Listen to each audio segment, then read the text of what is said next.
everybody. Bob Ufer here in the chilly snake pit of Columbus, Ohio. Elliott has the first down and more, and Elliott's going to have a touchdown. Carr, watch out! Blake Carr, blazing speed. Can he get there? No, but he's down at the Ohio State 11. Samuel cuts it back. Ohio State wins. Stroud in trouble, and Stroud is sacked again. There's nothing quite like the game. Michigan versus Ohio State, the game of the day, the game of the year, the game of the decade. Call it what you will. This is The Rivalry, sponsored by Elevated Integrity Construction.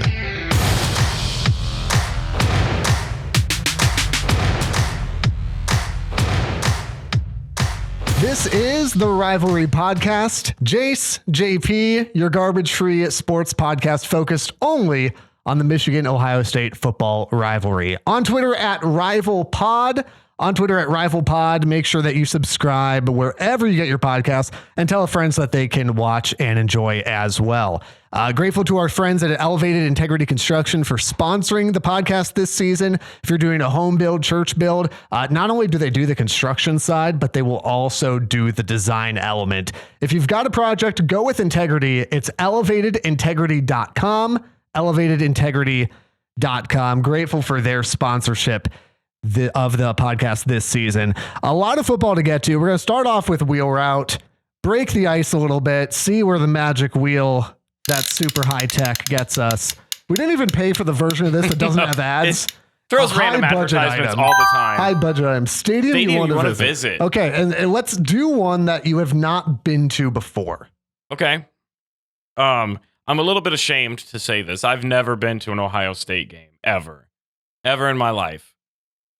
I know. Okay, well, I don't know if that disqualifies me immediately from being on here or not.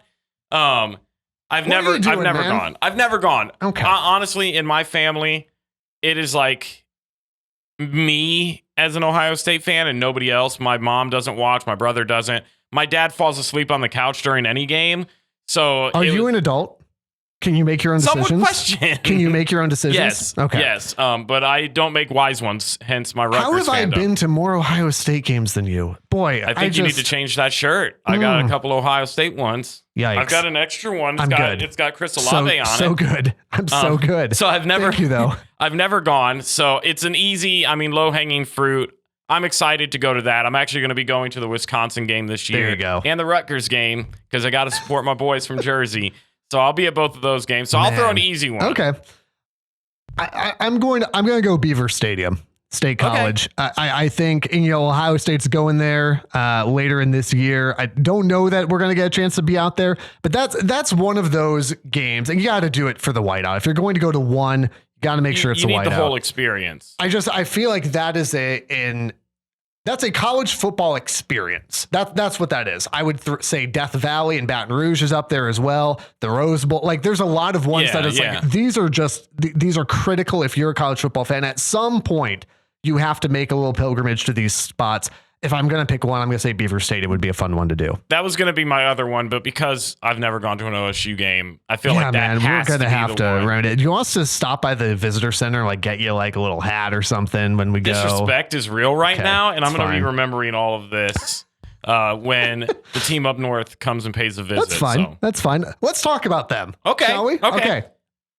I think if you listened last week on the pod, we had a question, or I posed a question to Jace about who, if you have to choose a starter going forward the rest of the year, who's it going to be between Cade McNamara and JJ McCarthy? I think if anybody watched this Hawaii game, that was answered almost immediately. Yeah.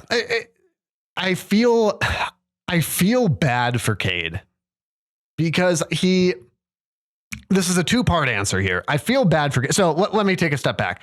JJ McCarthy had an incredible game. Opponent notwithstanding. Okay, let's not get crazy. It's Hawaii, the bad. Aloha bad, okay?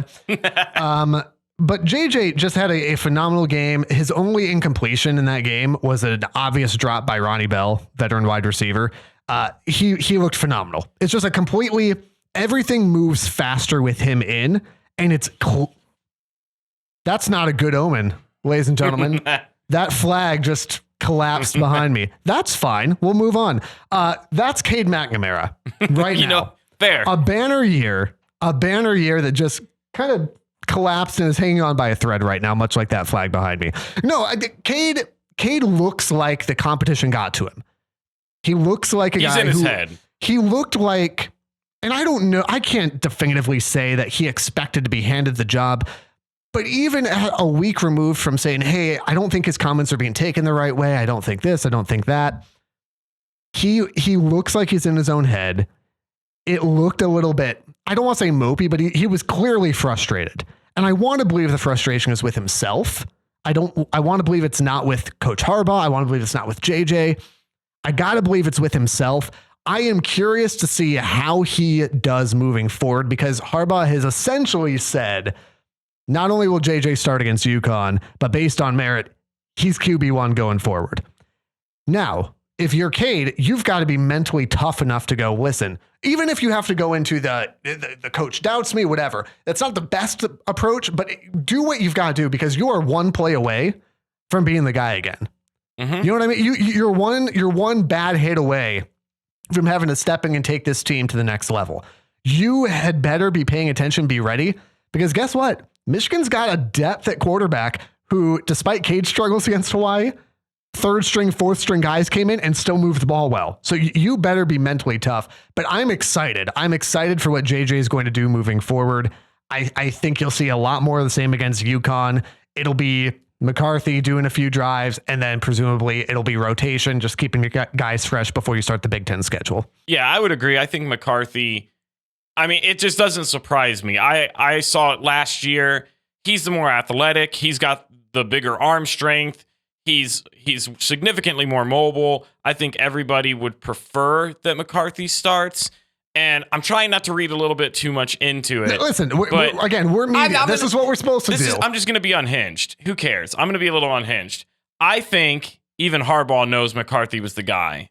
And I think you could tell based off his comments. When the McNamara comments came out about him saying, well, it's unusual, I thought after going to a Big Ten championship and winning it, that this would kind of be, he kind of did say the, like, how can I not start? I did everything right. Yeah. And when they go to talk about McCarthy after the very first game, they ask Harbaugh about McCarthy. He was just glowing. I mean, you could just tell it was like a kid in a candy store. He just loved what he saw from the kid. And the dude only threw like 4 passes. And it's like, you're the guy that did all this stuff last year for you. That's a captain, that is the leader that led you to the Big Ten championship, does all these things. And he's like a little irritated. And the coach didn't really seem to have his back. Yeah. He was glowing after the like younger, more athletic quarterback. But again, you've got to know. And again, if that is genuinely the case, where the comments are being taken well, and Cade thought that it was just his job to lose, I guess. Number one, this is a quarterback controversy at a team that just made the playoff. Like, nothing's handed to you. Number two, you lost the competition. And there's something to be said for, and I saw a couple folks say this before the last couple weeks played out, there is something, as unconventional as it is, to letting it play out in actual games in front of everybody. Not that I think Jim cares what people think. He does not, okay? He's a weird dude. But there's something, at least from the public mindset, to go, we all got to watch the same games. Mm-hmm. There's no question who the guy is. Well, and part of me wonders if it was as close of a competition as Harbaugh seems to have made it seem like it is. That's the other part of this. Why is McNamara barely getting that much playing time against a Hawaii? Granted, I know it was a blowout. I know you don't want to risk injury. When you have quarterback depth, you don't want to throw them in and do that. But, I mean, I guess the same question with McCarthy in game 1. You go in and he gets 4 passing attempts. It's like, how do you say it's a competition when they're not going to get equal time to kind of prove themselves? Yeah, but between the 2 weeks they did, and those teams are both really bad. And frankly, they're going to get, even if JJ's the guy, you're going to get another shot at that during the UConn game. Cade could come out and be lights out in the UConn game and make this real interesting, but I just don't think he's got enough in the tank. My buddy Dylan, I believe he's at Delaware Gazette. He had said he wonders why Jim didn't just declare JJ outright to start the season, because clearly the whole thing was in camp. It was really tight. It was neck and neck. It's hard. It is, admittedly, it's hard to go, unless real competition just really made it that much more clear. There is a difference between practice. We're talking about practice, man. There's a difference between practice where you might think that you're going to be the starter and a game where it's, hey, no, your job's on the line. So maybe that's what it is. Who knows? I think some of it's the attitude of Cade as well, because he came in with that mindset of how can you take this away? It was almost like that entitled, like, I did all these things. I led you to the Big Ten championship. Like. And JJ hasn't. He's just gone out and balled. He just does. When he gets in the game, he's effective. He's efficient. He runs the offense smooth. And for McNamara, I just haven't seen that. He's capable, but I think in big games, if I'm a Michigan fan, I don't want him to be the person behind center. I feel way more confident with McCarthy coming in. I know in my mind, he's the future. I would rather start developing those relationships on the field with those young guys, with the quarterback who's going to be throwing it to him. You've seen the ceiling with McNamara. And it stinks. It stinks. I mean, I get McNamara. I get his point of view. I understand it. It's just kind of the beast. I think it's worth addressing as well that when Cade came in, and I don't remember if it was when Cade came in or after, I mean, he was responsible for something like, they're like, I'm making up some of these numbers, but it was something along the lines of there were 4 drives that Michigan had against Hawaii that didn't result in touchdowns, and Cade had 3 of them. At some point in there were audible boos that were directed either at Cade or at the fact that Harbaugh pulled McCarthy to put Cade in. Either way, and again, it's hard without being there. I saw people that said, hey, it's college students who have been doing college student stuff all day. I saw people say, no, it wasn't them. It was the stadium. Whatever the situation is, if you are a Michigan fan or Michigan student, even if you just enjoy the game of college football, there's no place for that. Yeah. This is the man who led you to your first Big Ten championship since 2004. First win over Ohio State since 2011. First playoff appearance ever. And you're going to boo him because you think somebody else should start? Well, and I think Get that's what makes that's what terrible. makes this so tough, because people are awful. He's such a good guy, and he has been so good to the program. He's been patient. He's done what he's been asked to do. Yeah. And like, it's okay that someone else is going to take the job, but you got to respect what he's done. Yeah, My goodness. There's got to be a level of respect there. So, but I will ask you this: going into week 3, granted it's UConn, pick your starter. It's JJ.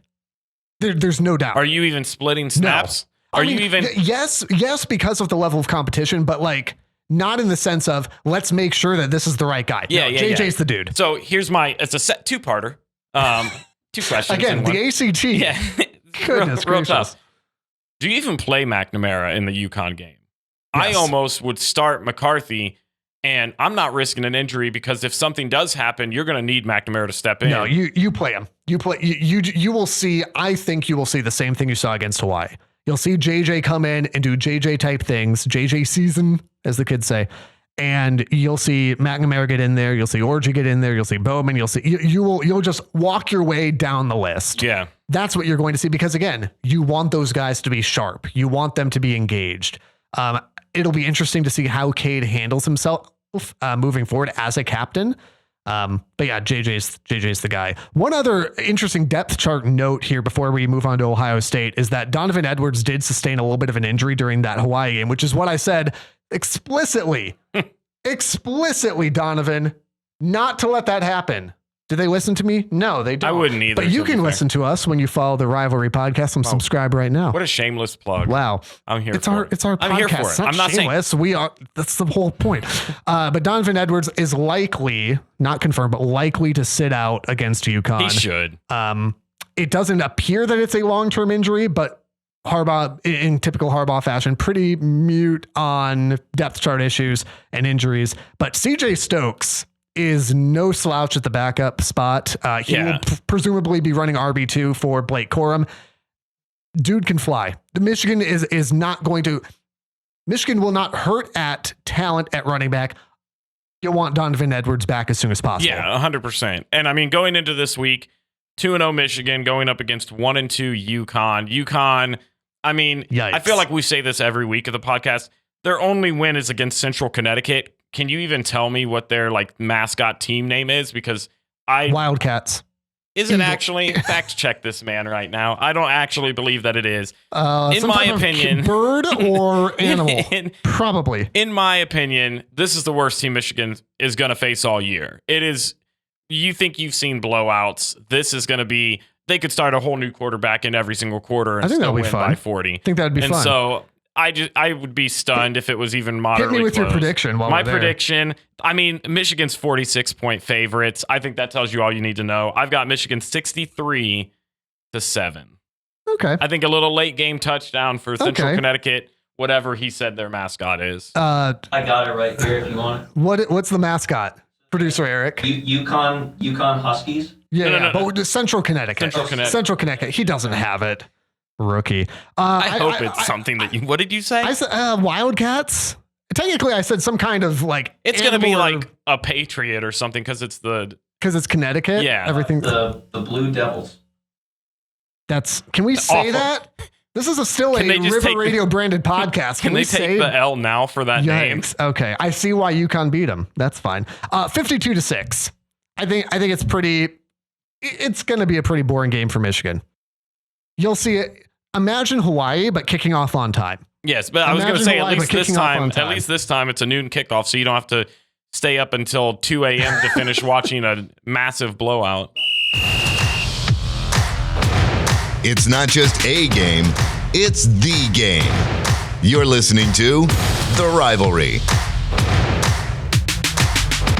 By the way, on Twitter at RivalPod, or on Instagram stories, follow 1049 The River, your score prediction with this episode. So if you're on Twitter, retweet. If you're on IG, Instagram stories, go ahead and just message us.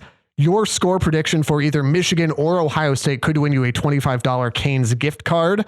Congrats to Caleb for picking up the win last week with a Chick-fil-A gift card. You could be the next big winner.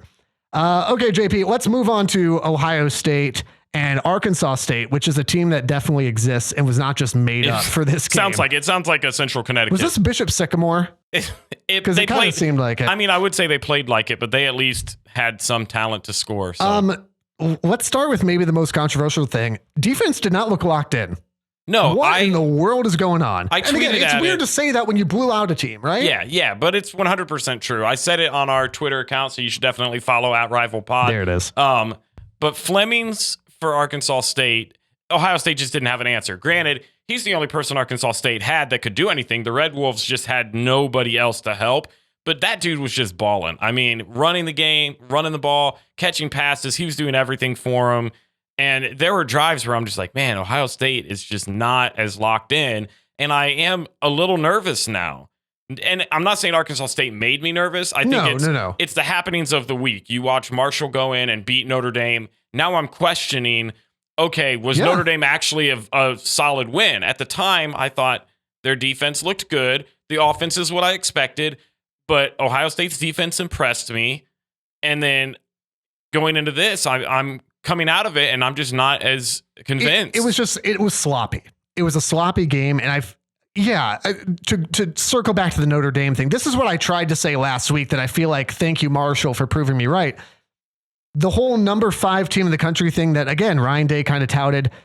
If I can stop hearing about how quality a win Notre Dame was, that'd be great. Notre Dame is unranked this week. Notre Dame is unranked. So again, if I'm going to be the big Michigan man here and going to really try to push buttons, I'm going to say, hey, Ohio State struggled with an unranked team at home as 3-score favorites.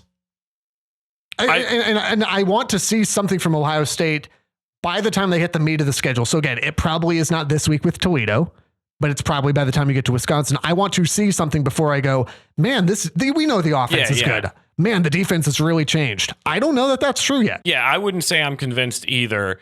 I do think Notre Dame is still a good team. I'm not convinced to say they are a top 10 team. Notre Dame is so bad the Pope is now Protestant. Notre Dame is terrible. I do think what makes it worse is that they were at home when they lost to Marshall, and that is just such an ugly loss. And so I'm with you. Ohio State has to have a prove it to me game where defensively they just dominate. I mean, just completely knock the wind out of the sails of their opponent and make it just convince me. That's Jim Knowles convinced me that I should buy into this, because right now, are they a little bit above average? I would say yes, but I'm not ready to say, man, this defense is elite in a close game, even honestly against tough competition where you have Michigan with Blake Corum. I'm not convinced that we're going to be able to stop that. What is it? And again, it feels silly to talk about this far out. It's the Rivalry podcast. This is what we do. But every single week you start to, at least this is how my mind works. Every single week I go, was that enough to beat Ohio State? What did Ohio State show me here week? Right now I look at it and go, man, JJ McCarthy's pretty good. He's pretty fast. Blake Corum's pretty good. Man, I feel our defense seems like we're I think right. like that, but then I look at your schedule and I go, oh, Hawaii. Yeah. Oh, that's fair. UConn. That's fair. Oh, Colorado State. They have a combined 4 wins in the I understand. 2 years. So this is the weakest non-conference. Yeah, we've you have to take it with a grain of salt, because it is easy to watch That's Michigan fair. and go, man, Blake Corum looks good. Man, McCarthy looks good. Man, that defense looks good. When you're playing a team that beat Central Connecticut Blue Devils. Was it Red Devils or Blue Devils? Blue Devils, yeah. By 11. Yeah. And then you get blown out by other teams that are absolute trash. And so you got to take it with a grain of salt. While Ohio State hasn't looked great, how much can you really compare Michigan's offensive dominance to that as well? The bottom line, both teams are 2-0 right now. Both teams are 2-0. They're setting up well. And I would throw this stat out as well. And then we can move on from it. 2 games. This was from 11 Warriors. 2 games so far for Ohio State. 16 penalties for 170 yards. Yeah, the secondary. You got to clean that up. The secondary against Arkansas State was just getting burnt left and right. There are numerous plays where I'm like, I just don't even understand what is happening right now. They were decent enough against Notre Dame, and Arkansas State, which I just didn't expect anything out of, were getting by and getting these massive receptions left and right. And I don't know. I need some solid. Well, good news. Clean play. You've got another chance at some real nice tune-up action. Toledo comes to town for a primetime. Love it. What is with these primetime games where teams are 30 and 40? Hawaii was a 52-point underdog. What else would you want to do at 7 o'clock at night on a Saturday than watch Toledo? I mean, there are other games on, my guy. It's fine. I'll cut to the chase. 48-20, Ohio State. Again, it's not going to be close. Maybe like Arkansas State, it gets close-ish to halftime and you start to hear some grumbling. Ohio State's a far, far better team. Toledo might score a few points here and there, but they're better than Arkansas State. They're still not a good football team. Yeah, I've got essentially the same thing. My prediction, 56-21. They're 31.5-point favorites. If I'm going into this week, we haven't received anything about Jackson Smith and Jigba or Julian Fleming yet. Just let them sit the bench again. This is a week they can take off and get for sure to 100%. There's no need. I will say this. If they're healthy enough to go without risk, you're always going to have a risk of injury. If it's a minor risk, I think you play them because you don't want them coming in cold for the opening of Big Ten play. True. Other than that, not that I think that Njigba needs to get warmed up terribly. You know what I mean? Though? Maybe Fleming. I would rather. I think Julian Fleming, if he can go, I think that's a guy you want to go. Yeah, I would agree with that. Yeah, that's fair. I can't believe this segment is still important. Is this? I don't know this chant. Please stop. Rutgers to the Rose Bowl still has an opportunity to happen somehow because you beat Boston College. You beat Wagner. Hey, whatever that is. The Seahawks. Are you just making stuff up now too? No, that is a legitimate thing. Are they also the Blue Devils? And get this, Rutgers are 17.5-point favorites against Temple. Hey, last year we beat Temple 63-10, and Jason and I were talking a little bit before the podcast. The game after is against Iowa, and before the season, both of us were talking, and we thought, man, that's not a winnable game for Rutgers. Yikes. Mind Iowa has changed now. Yikes, Iowa. Rutgers has a chance to come into Ohio Stadium undefeated. And guess who's going to be there? Let's slow down. This guy. Let's slow down. How about we get through Temple first? I can't. And then Iowa. I can't. And then we worry about losing to Ohio State by 30. Rutgers, the Rose Bowl % chance that happens. This is not how numbers work, but here we are. It absolutely is. Well, according to, I've done the calculations. I've put everything into the computer. I've talked to my math friends. The record shows 2-0. Strong chance at 3-0. So the chance has not wavered, much like my faith in Shiano and them boys from Jersey and Piscataway. Rutgers Scarlet Knights, 100% chance. That was good. Good. Right until the execution, you had it. 100% the most chance. Rutgers thing imaginable. It's like, yeah, oh no. Blowout to Temple. All right. To finish out here, upset pick of the week. We both have one. But before we do that, I went bold on Rival Pod on Twitter. And I said, hey, so dumb. There's this team called Appalachian State. How have you heard of them? Doesn't matter.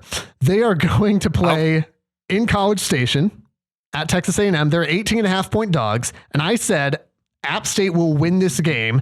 And it pained me because it was 15 years ago, but I said, trust me as a Michigan fan. Years ago? Trust me as a Michigan fan, I know a little something about Appalachian State upsets. And I was mocked. You were. By you. Appalachian State 17, Texas A&M 14. I just have one question. How? What feeling? Was it just a feeling or was it a actual? Listen, because Texas A&M and Texas are both very Michigan-like up until last year. Last year's the exception, where there's hype, big game. Oh no. Texas A&M being there. See, that's much like Texas A&M. Like that. Much like Texas A&M's hopes and dreams right there. We're just going to not put that flag up anymore.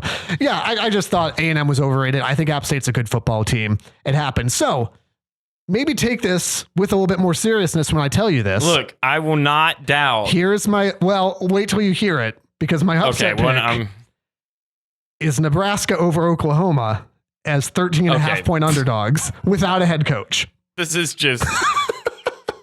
Scott Frost was fired, by the way, in case you're not familiar. I'm too nervous to make jokes about you because of last time, but I'm still probably going to do it. How? Why?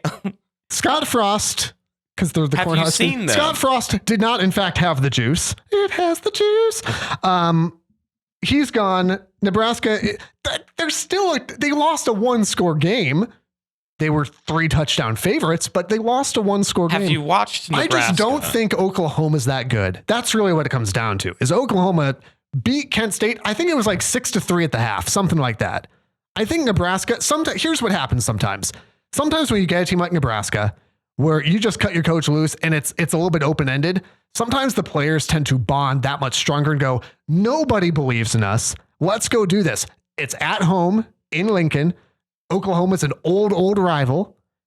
I think the ingredients are there. There's just absolutely no chance that happens. There's not even... When it happens, we're going to go back and replay this. I'm going to demand an apology for being right twice in a row. I will publicly apologize on this podcast if next week we get in here to record and Oklahoma has a loss from a unbelievably bad Nebraska. Go Husks. Huskers. I couldn't imagine a more beautiful thing. Shuck them corn. I don't know. That's it. What's your upset pick of the Mine's week? Reasonable and probably going to happen. Okay. I have 2, so I'm going to kind of cheat. Washington over Michigan State. Love that. Something both sides of the rivalry can get behind. I think Washington is going to go in there. I feel like every single year Michigan State has some game where they just completely flop. Washington's a 1-point favorite right now. And Washington's not a bad squad. So I've got Washington over Michigan State. And then I've got Texas Tech over number 16 NC State. Just something about it. I have no logical reasoning, which is most of my picks ever. I just have a gut feeling. Okay. Michigan State are not underdogs, so that's are 1-point underdogs, so that's not an upset if they lose. So there's that. The line is an upset is an upset. It's not, hey, the line's basically even. Is Washington a ranked team? No. Is Michigan State number 11? Yes. Subscribe wherever you get your podcasts. Follow us on at Rival Pod. Make sure you retweet this episode. You could win a Canes gift card. Enjoy the games. The Rivalry is a production of River Radio Ministries. Want live updates from the show? Follow us on Twitter at RivalPod for live tweets, score predictions, contests, and more. And make sure to follow us wherever you're listening now for new episodes every Wednesday. And if you like what you're hearing, tell a friend so they can listen too.